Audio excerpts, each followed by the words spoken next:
మానవులుగా. ఈ టాలీవుడ్లో డ్రగ్స్ మాఫియా అనేది ఎక్కువైపోతుంది. ఎస్. ఇప్పుడు ఈ విషయంలో నేను అంటే రెస్పాన్సిబుల్ యాక్టర్గా నేను ఒక మాట నిజంగానే ఎవరు అడగలేదు ఇక్కడ అడిగారు కాబట్టి చెప్తున్నాను.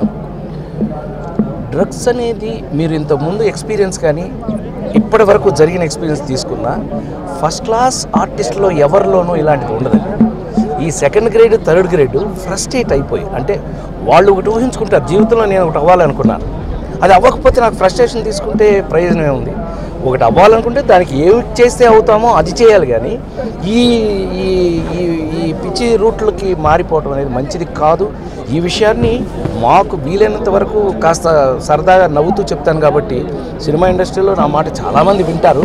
చాలామంది వరకు కూడా మిగతా విషయాల్లో కూడా కేవలం డ్రగ్స్ అంటున్నారు, జీవితంలో అతి భోజనం కూడా తప్పని నమ్మిన వాళ్ళలో నేను ఒకడిని. సో ఇది నా తోటి కళాకారులు కానీ మరి ముఖ్యంగా ఇప్పుడు వచ్చే యంగ్ బ్యాచ్కి, ఈ కుర్ర బ్యాచ్ అందరికీ కూడా నా వల్ల వీలైనంత వాళ్ళకి కౌన్సిలింగ్ చేయటం అనేది నాకు కొంచెం కౌన్సిలింగ్ అలవాటు కాబట్టి, అంటే మన సినిమాలో చూస్తే మీకు తెలుస్తుంది ఎలా నవ్విస్తాం, ఎలా ఆ నలుగురు ఎలా ఆలోచింపు చేస్తాం, ఇవన్నీ కౌన్సిలింగ్ అంటాం. వాటిని అన్నింటినీ పెళ్లి పుస్తకంలో పెళ్లిళ్ళ గురించి ఎలా కౌన్సిలింగ్ చేస్తాం.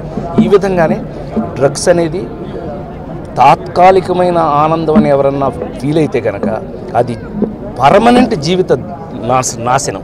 దయచేసి ఎవరు కూడా చాలా చిన్న విషయాలు నా ఉద్దేశంలో హాయిగా పక్కన వాళ్ళు నవ్వించండి. దాని కిక్కు ముందు వేరే కిక్ ఎందుకు పనికి వస్తుందండి? కిక్ అంటే నాకు తెలిసిన కిక్కు మిగతా మీ అందరూ నవ్వించండి. ఇందులో కిక్ ఉంది కానీ డ్రగ్స్లో వాటిలో ఏం కిక్ ఉంది? దయచేసి ఇంకెప్పుడు అలా చేయకండి. సార్ హీరోయిన్ల మీద కూడా నోటీసులు ఇచ్చారు, చార్మి కానీ ముమైత్ ఖాన్ మీద కూడా నోటీసులు.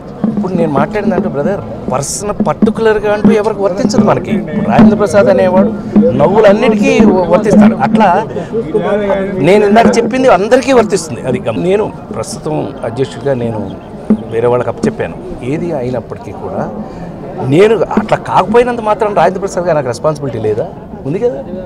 ఎప్పటికైనా సరే ఒక కళాకారుడు అంటే నా దృష్టిలో, అంటే ఇది నా ఒపీనియన్, మిగతా వాళ్ళు ఒప్పుకుంటారు లేదు నాకు అనవసరం, కళాకారుడు అంటే మామూలు వ్యక్తుల కన్నా 10 రెట్లు బాధ్యత కలిగిన వాళ్ళు.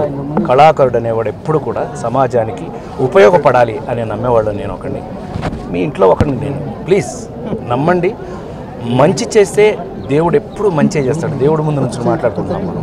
స్వామి అనేవాడు, నేను దానికి ఉదాహరణ నేనే. 40 సంవత్సరాలు ఇంకా యాక్ట్ చేస్తూనే ఉన్నాను. అందుకని దయచేసి మంచిగా ఉండండి, మంచి చేయండి, మంచి వినండి, మంచి చెప్పండి.